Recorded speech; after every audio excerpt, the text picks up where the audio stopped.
step Ford away from sedan. Can consumers buy it? So Ford out of the sedan business in North America. Not a big surprise. All signs have been around for months, back to when the automaker announced it was offshoring Focus production and cancelled plans to redesign the Fusion. But it seems odd that a Detroit 3 automobile company will no longer sell the most car-carrying Americans, a basic family sedan. But Fiat Chrysler has destroyed its ranks. GM has sunk nearly a decade of non-tame neglect on the Chevy Impala and has repeatedly, as recently yesterday, that the sedan is no longer a priority for it. Senior Ford executives told the New York Times that they lost money in Fiesta, Fusion, and Focus. And Ford lost a third of Fusion sales between 2016 and 2017. 100,000 car sales for the better. But still sold 209,000 Fusions last year, and that's nothing. It's 2.5 times the number of Mustangs sold, and nobody talks about killing pony cars.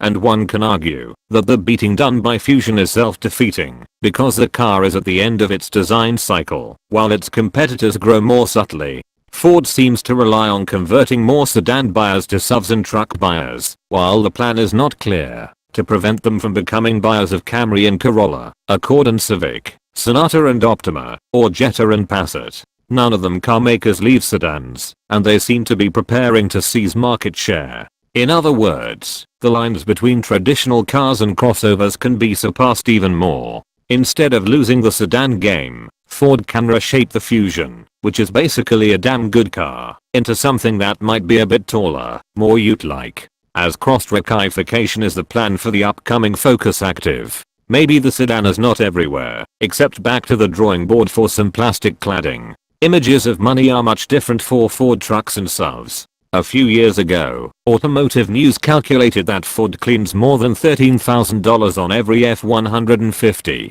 Since then, the demand-driven Raptor and the industry trends towards option-loaded luxury trucks have pushed the average F-Series transaction price to over $45,000. So now Ford might spend $15,000 on each sale, and because the guess is probably conservative. As for the SUV, the difference in production costs between compact or medium-sized and large sedans, unibody crossover is a great choice, not as big as their size difference, or the price difference, would suggest. So, more profits are baked into that segment as well. For all those reasons, the average vehicle transaction price swelled to nearly $37,000. Sedan sure did not ride that trend. So, focus on the products that make the most money and more people want. No brain. And use some of that money to develop hybrid and EV technology. Some consumers ask what happens when gas spills up to $5 per gallon again. As you know, it has crept up lately, and Ford does not have a steady fuel-efficient small car anymore. First, they are not expelled from the US ranks overnight, even though it happens relatively quickly, so you can still see the change of this plan.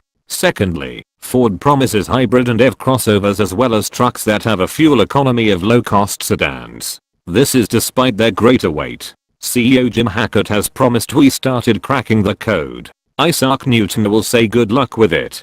Ford, of course, and GM and the others, have a responsibility to their shareholders to charge what the market will bear. But those shareholders are also consumers, some of whom are buying average price $37,000 SUVs on a US median household income of $59,000. The nation is still full of people who need good basic transportation for a whole lot less. When Fiesta and the others are gone, will Ford still offer a $15,000 car? And, instead of clearing $15,000 per truck or SUV, what if you cut the price by $5,000, still profited by a tidy sum, undercut the competition, made those vehicles more affordable to more people and perhaps even sold a lot more of them in the process? In that sense of affordability, the Fiesta, Focus, and Fusion are, or were, the direct descendants of the Model T and Expedition or F-150 King Ranch. Not so much.